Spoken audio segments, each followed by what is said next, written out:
Bună ziua tuturor! Oamenii de pe Pământ vorbesc mult despre colonizarea lui Marte. Dar dacă s-ar fi întâmplat deja și primii oameni s-ar fi stabilit deja pe planeta roșie, cum ar arăta viața de pe Marte? Am fi capabili să trăim la suprafață sau ar trebui să ne ascundem sub suprafață pentru a fi protejați de toată radiația solară la care este expus Marte? Am reușit să-l terraformăm? Vreți să plecați de pe această planetă? Ei bine, luați în considerare Marte, a patra planetă de la Soare.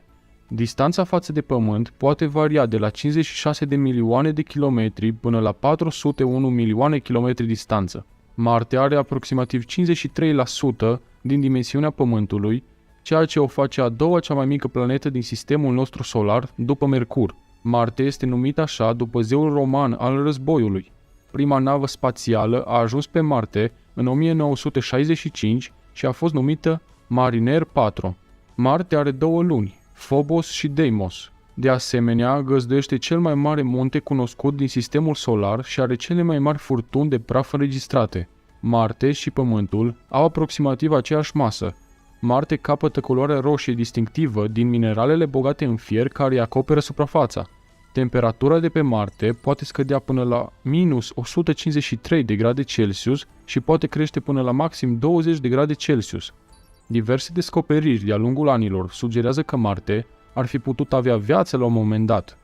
În 2014, robotul spațial Mars Curiosity Rover de la NASA a descoperit pe Marte zone de metan, ceea ce sugerează că Marte ar fi putut avea un fel de viață la un moment dat. Oamenii de știință au găsit de asemenea dovezi ale apei și ale altor necesități pentru viața umană prezente pe planetă.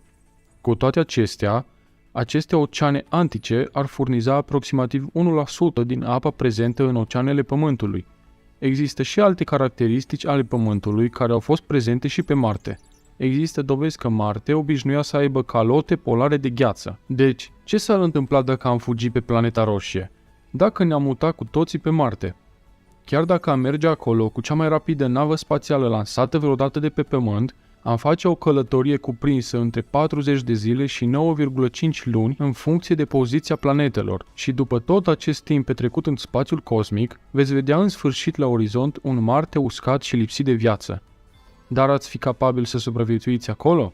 Oricum, de ce ați avea nevoie pentru a supraviețui pe Marte? În primul rând, ar trebui să vă dați seama cum să produceți oxigen pentru a respira. Atmosfera marțiană este foarte subțire și are 95% de oxid de carbon. Nu am putea aduce de pe Terra tot oxigenul de care ai nevoie pentru a supraviețui, dar l-am putea extrage din dioxidul de carbon cu mașini precum MOXIE de la NASA. Acest oxigen ar putea oferi și propulsor lichid de oxigen de care ai nevoie pentru a ridica o rachetă de pe Marte și ajunge înapoi pe Pământ. Mâncarea? Nu există sol pe Marte în care să crească hrană. În schimb, am putea folosi hidroponia, cultivând culturile într-o soluție minerală și nutritivă fără sol. Unde am putea trăi? Împreună cu ceilalți coloniști, probabil ați locui în clădiri gonflabile sub presiune, dar este mai probabil să mergeți în subteran.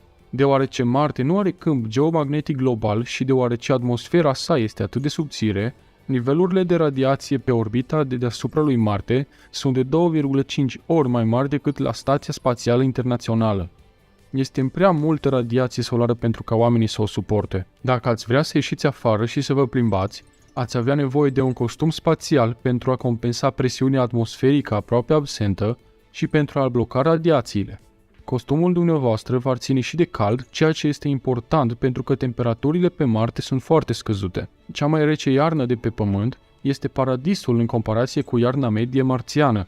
Temperaturile ar fi de până la minus 55 de grade Celsius pe Marte. Și mai rece ar fi la poli, unde temperaturile pot scădea până la minus 153 de grade Celsius. O zi pe Marte este cu doar 40 de minute mai lungă decât o zi pe Pământ. Totuși, un an pe Marte ar fi aproape de 2 ori mai lung. Dacă ați locui în emisfera nordică, v-ați bucura de 7 luni de primăvară și de 6 luni de vară. Apoi, ar fi o toamnă de 5 luni și alte 4 luni de iarnă. Și nu numai că temperaturile sunt scăzute, dar ele se pot schimba dramatic într-o săptămână. Aceste variații duc adesea la furtuni puternice de praf.